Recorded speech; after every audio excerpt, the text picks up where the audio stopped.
Hello and welcome to All to Do with the Blue. I'm your host, Rowan Whites, and tonight we are going to be talking to a guest from the West Side over in California. We have on tonight Tom from Sierra Mac River Trips. How you doing, Tom? Yo, on the West Coast, doing good. Heck yeah, man. So we actually met not too long ago. I was out there for a bachelor trip and I took one of your whitewater rafting experiences on I think I'm saying this right, the Tuolumne River. Is that correct? We'll say Tuolumne over here, but Tuolumne, Tuolamu, potato, we'll call it good. Heck yeah. Anyone who plans to visit California, if you're over in the area, definitely visit Sierra Mac River Trips. These guys are fantastic. And tonight, Tom's going to be telling us all about what they do, where they are, how they do it, the safety. And the first thing I got to ask you, Tom, is how did you get into this whitewater rafting business? Yeah, well, my dad, Marty Mack, is a legend out here near Yosemite. He was one of the first guides on the River, and then was part of a six-man team who did the upper section, which is now a renowned section, the Cherry Creek Upper Tuolumne. And growing up, I was always around it. At 9 years old, I did my first Tuolumne trip, which was at low water, or what we consider family-friendly flows. And every year, I would bring the most adventurous friends I could to run the river. And then at 18, I got to run a trip on the Grand Canyon. My dad organized a trip with a commercial trip. I could row baggage on the Grand Canyon. So it was a 16-day trip down 230 or 250 miles down the Grand Canyon. And that really sowed the seed inside me for doing whitewater rafting trips. And through thick and thin, I decided to come work for my dad. The Tuolumne is one of the best rafting trips on the planet for the main Tuolumne or upper Tuolumne. It's highly rated for a variety of reasons, and that Grand Canyon trip really hooked a good seed in me to run trips. And now I'm still happy to be part of the whitewater rafting industry for the Tuolumne, especially. Wow, that's actually really freaking cool. I had no idea. See, like this is why I should have talked to you more, but I knew we were running a little on time when I got there because my group was a little late. But that even I don't know if you want to tell them or not, but there is a long kind of van ride down some switchbacks to get to the river. That's a little bit of fun in itself. But if you have a good group, I mean, we had a great group, so it was a lot of fun. But it's part of the adventure. But you can see the whole. I don't know if you want to call it a valley or a canyon. It's a valley, right? Yeah, the Tuolumne River Canyon Valley is steep. So as soon as you drive in on the dirt road, we get off the pavement, drive on the dirt, and all of a sudden it's like, welcome to the Tuolumne River. And we drop 1,500 feet from the top there down to the bottom. And it is some of the best whitewater rafting you can do on the planet. And is that the one you would recommend people to do, or Yeah, I mean we're highlighted as a small family river rafting business and focused on the Tuolumne River outside of Yosemite National Park. And the Tuolumne is highly rated whether you're doing the class 4 section, and in the springtime when the water is elevated is more of a class 5 section. And then all summer long, all the way into the beginning of September, the Class 5 Cherry Creek Upper Tuolumne is a world-class option for whitewater rafting. And we take beginners, we take people that don't know exactly what they're doing, but we train you, we get you up to speed. So if you're in reasonably good shape in the spring on the main Tuolumne or the Upper Tuolumne all summer long, we're ready to show you the best of whitewater near Yosemite National Park. yeah, and it's cool because you guys also offer, I know for this one in particular, overnight camping. Yeah, the 2-day Cherry Creek with Upper Tuolumne, Main Tuolumne combination trip is one of the best 2-day trips on the planet. And it's not just like you're roughing it. We're making ribeye steaks, wild caught salmon, cook up on the trip. So the camping option is incredible. Uh or if you don't want to camp out, we still have incredible options for you. Yeah, and I can vouch to that because I did the 1 day trip, guys, and it was, I believe, almost 6 hours a day, a 6 hour day. But we stopped halfway for lunch, and that was so awesome. The food was so good. I didn't tell you this, Tom, but they had brought this little jar of, I had never seen it before, tomato pesto, some California tomato pesto. Oh my God, dude. I I wanted that whole bottle. I actually bought some when I got back to Connecticut. Yeah, your sandwich will never be the same when you have the sun-dried tomato pesto spread. No, hell no. And it was so nice after, working out for 3 hours on these rapids. Yeah, we say, float them and bloat them in the industry, but besides that, it's we want to show you the best whitewater we possibly can, and then we want to match it with incredible food. And it was great. Even the fresh fruit and everything. These guys are awesome. Not only do they offer great expeditions, but along the way they actually tell you history on the river, which I thought was really cool. And we got to see that's an old pump house on the Ptolemy, right? Yeah, the powerhouse on the Tuolumne was created in 1905 during the gold rush. The gold rush in 1849 is when it kicked off in California. But down the road, gold was harder to find. So for 10 years, the powerhouse was operated on the Tuolumne River. It ditched water from the Clavy River and then sent it down a pinstock to the powerhouse, which generated power for a turbine to crush ore and have the gold settle in. But that only lasted for about 10 years. And then in 1937, there was a big flood that washed it out. But yeah, nonetheless, the Tuolumne was a huge historical moment in the gold rush times and was historical for the Miwok Indians as well. Yeah, it was kind of fun after learning about some of the history because rafting guides would be like, "Yeah, if you find any gold in the water, let us know," and we would just laugh about it. Yeah, I mean, some of our guides still pan on the overnight trips, and they're not making enough gold to surpass their wages, but it's still a fun activity. No, yeah, it's definitely cool and fun. I wanted to ask too, because I know California has a bunch of wildfire issues and problems. We actually saw a wildfire on the side of the highway when we were going to leave our last day there. But when we were going down the river, on the left side it's kind of luscious and green, and on the right side it's almost, totally barren. Was that caused by a fire? Did it not cross the river, or is that just how the landscape worked? Yes and no. It's mostly how the landscapes work. So the southern facing slope is more exposed to the sun, and that makes it harder for a lush underbrush to take shape. Where on the left side of the river is more north facing, so plants that rely on a little more shade can take off. And so the upper half of the canyon was heavily affected by the broom fire. In 2012, which burned about 250,000 acres. And a lot of it, it started in the Tuolumne River corridor. However, the north side of the canyon is highly affected by the sun and the temperatures, which doesn't provide a lot of growth. Okay. Yeah, I was super curious because it was kind of sad. Especially, I've never been to California before this, but a lot of the trees just black toothpicks after seeing the devastation the fires brought.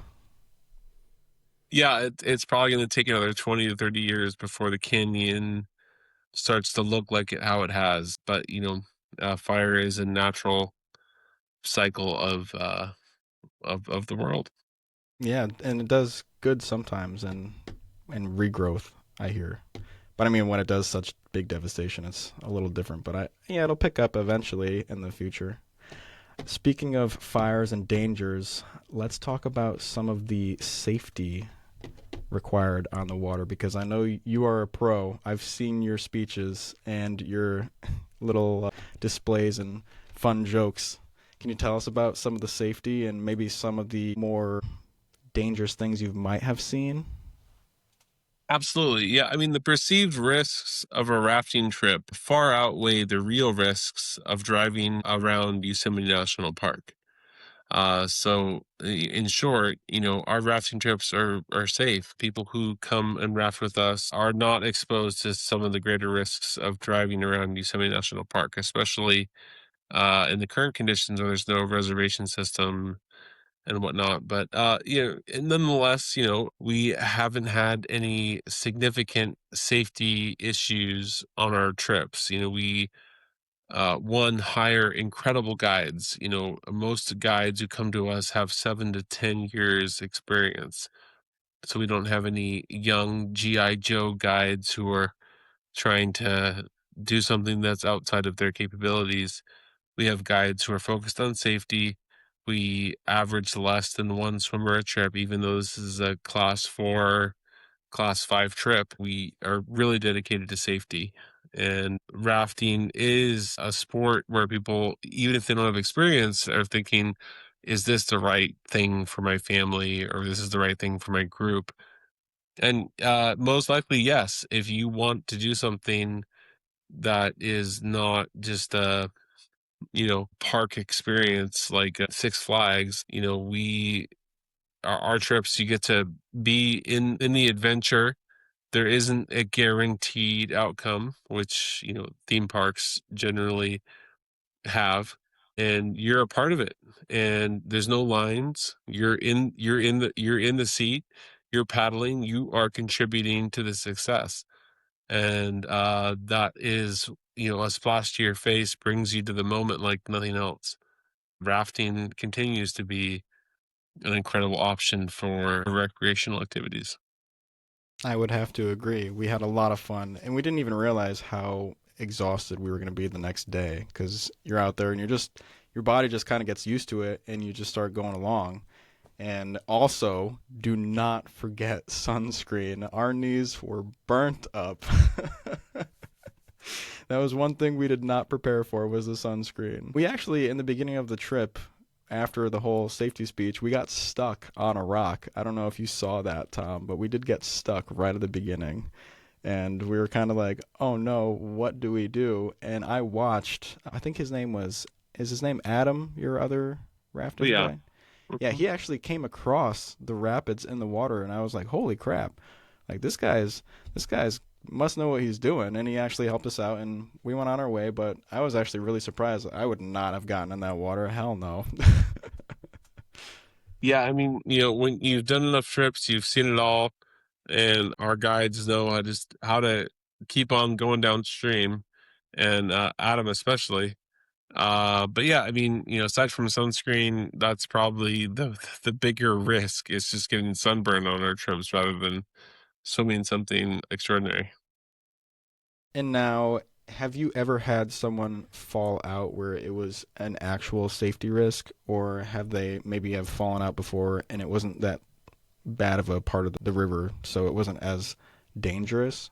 But obviously, you still don't want them to fall out. Yeah, I mean, we're really lucky that the Tuolumne and our class 5 upper Tuolumne section, the places where people commonly fall out are very, friendly. As crazy as that sounds, this river doesn't have any dams on it, so there's no like rebarb in the river.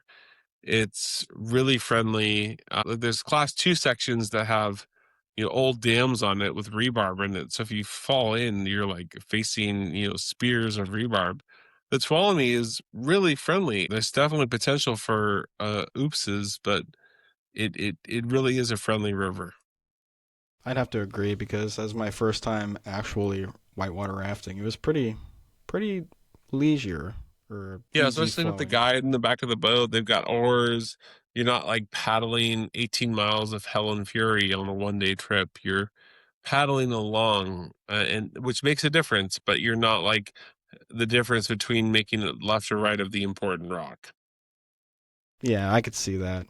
And for those of you listening who can't unfortunately see it or haven't been there, it is how he describes it. You kind of just go your leisurely way, you paddle here and there, but then when you get to the rapids and the sections that it does come, you're making some efforts to get around the rocks, but it's fun. When you're going down the rapids, it's not as dangerous or spooky or scary as you might think it is, because while you're going, your tour guide is actually giving you commands. And can you go over those commands a little bit for us? Yeah, I mean, our most important commands are forward paddle, backward paddle, and then get down, lean in or bump. And then occasionally we call, right turn or left turn, but we usually coach you for that because we're really just trying to focus you on two commands, forward and back. And then, the guide with oars in the back has a lot of power and control. So, unless we're doing an all paddle boat, those are the basic commands. Yeah, and they were pretty easy to learn, and once you start getting it with your group, it becomes kind of second nature. We ended up switching halfway through because people wanted to get in the front, and you get splashed a little more, which is really fun. We learned how to get really good splashes going over some of these rapids. And for those who don't know that are listening, could you maybe explain to them what the different classes of rapids mean? Yeah, class one is basically flat water. So no gradient. We're not dropping, any feet per mile. No obstacles, like no rocks in the way. Class two is like maybe there's one or two things in the way of you navigating the course. Class three offers a potential for flipping the raft. So a boat hits a rock and there's enough force to flip the boat over.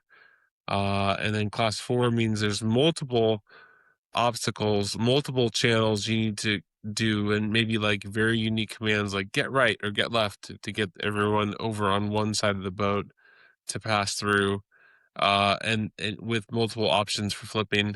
And then class five is very technical, typically steep, and lots of options with consequences. So instead of just, oh, we flipped the boat, oh no, like, oh, now we flipped the boat and we're going into rocks, which could be, potentially a problem. And in your personal experience, have you gone on any of those class fives? Yeah, I mean, Cherry Creek is a river we run with 14 class fives. Yeah, it sounds scary, which it could be, but we are very dedicated and we have a swim test and we have things that are prerequisites before joining the trip. Yeah, that would make me feel a lot more comfortable. But also understandably because you can't just have anyone nilly-willy just joining in and not knowing anything to do or not even be capable physically. Right, absolutely. It's not for everyone, but we do a lot of screening as people get interested in the trip to make sure it's the right trip for them. So then, how many class fives do you guys offer besides that one trip? Well, I mean, the main Tuolumne above 5,000 CFS we consider a class five run. So it's a class five experience. Cherry Creek has 14 class five rapids. That by itself is considered a class five run. So we offer two trips which are exclusively class five. You guys offer how many rivers? Because I thought we had talked in the beginning when I was planning my trip, and we couldn't do some of them because the water levels were too low. Yeah, so then the Merced River is available as long as there's water. And this year it was too low to run the Merced for the trip you guys wanted, so we pivoted you over to the main Tuolumne. The Merced is like a half day trip, full day trip, typically available till the middle of June, half day or full day, depending on the snowpack. So we sell those trips, we don't run them. Zephyr runs those trips, we're an agent for them. Our heart and soul is focused on the Tuolumne, which is the day trip you went on, or the Upper Tuolumne, which is the Class 5 classic run. Okay. And I didn't even know that we were going to be able to do some little cliff jumping. I thought that was really fun too when we pulled over. Yeah, I mean, that's the family friendly run. So we're like jumping off of rocks into the river, swimming rapids, surfing the boat. That's what we're doing on the full day. I know you had mentioned that you basically took over after your dad, right? So it's kind of a legacy company for you guys. Yeah, exactly. Yeah, my dad set us up, and then when I was trying to figure out what I wanted to do with my life, this made a lot of sense. And do you run it solely by yourself, or how big is your team that helps you do everything that you need to do to make this successful? Yeah, I mean, my wife is doing a lot of the bookkeeping. I'm doing a lot of the sales and running trips, and my dad is part of the production crew. Oh, okay. So he still helps you out. Oh yeah. That's really nice. So, do you guys ever take trips together still to do other things? I mean, it's pretty rare. We did a 22-day Grand Canyon trip when he was 70, which was, in 2019. But aside from that, we haven't done a lot of trips lately.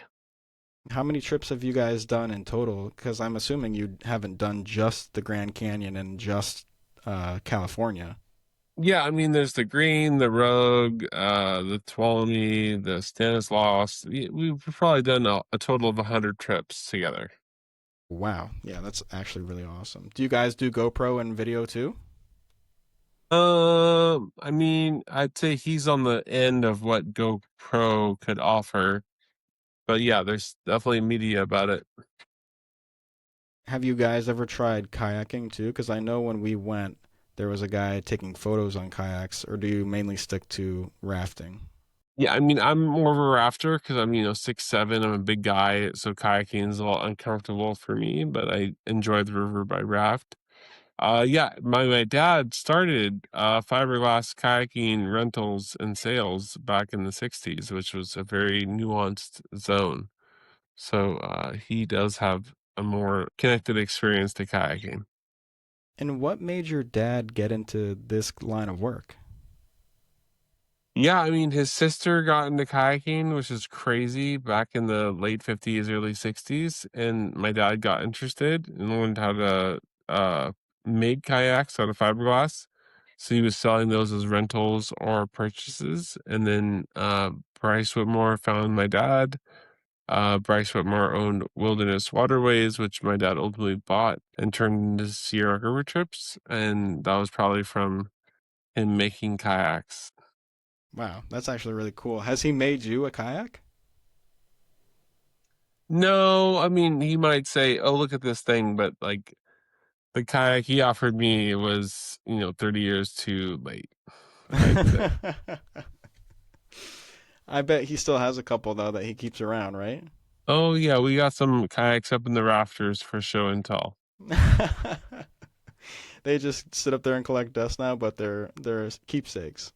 But yeah, So I also wanted to ask you if you guys had plans to expand outwards and go other parts of California and maybe I don't know if you can franchise this kind of thing or not, but do you have any interest in doing anything like that?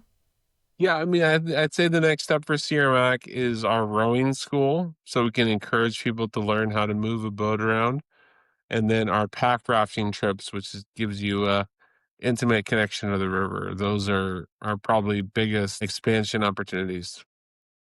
And the pack rafting is the one that involves the hiking and camping? No, you can do it as a half day trip. Like, so it's inflatable kayaking. So you go for a hike and then you like kayak back on the hike instead of like walking back. Okay. And where would you guys do the rowing and the lake that it connects to? But yeah, the rowing school would be similar to a 2 or 3 day Tuolumne trip.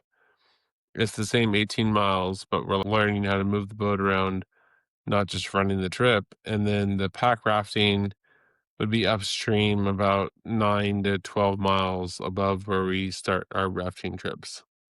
Wow, okay. I feel like you kind of need to be fit for that. I mean, yeah, people's definition of fit varies, of course, but like, yeah, if you want to go, whitewater kayaking, you should have a general sense of adventure. Yeah, that seems a little more scary to me. Yeah, it could be. I mean, driving down the road is scary to me. So, Well, I guess when you grow up on the water too, you're a lot more comfortable with doing things as you grow up and learn. yeah, I But mean, things happen, but things happen on the road as well. yeah, which I get. No one should be scared to go on the water or adventure out and try something new. That's not what I'm trying to say. So get out there and do the things, people. Be adventurous. All right, Tom. Well, I really appreciate you coming on and sharing with us. Is there any other story or anything else that you'd like to share with us? Like I said, people go visit Sierra Mac River trips in California if you're out there. Tom, if you've got social media, feel free to shout it out, man. I'd say find your flow. If you are interested in a flow related experience, test it out. What could possibly go wrong? Our trips are incredible. Our guides are very experienced. So if you think you want to flow with us, fire it up. Let's go. Uh, but yeah, absolutely. I really appreciate you having me on. No, I appreciate you, man, and I love your vibe. I love that whole flow. Keep doing what you're doing. You guys are really great. I recommend you guys. Thank you for coming on again, man, and I hope you have a great night, okay? Yep, row on and let's go. All right. This has been All to Do with the Blue. If you've got a story about the blue and you'd like to share it too, email me at atdwtb@gmail.com and let's get you on the show. Have a great night, everybody.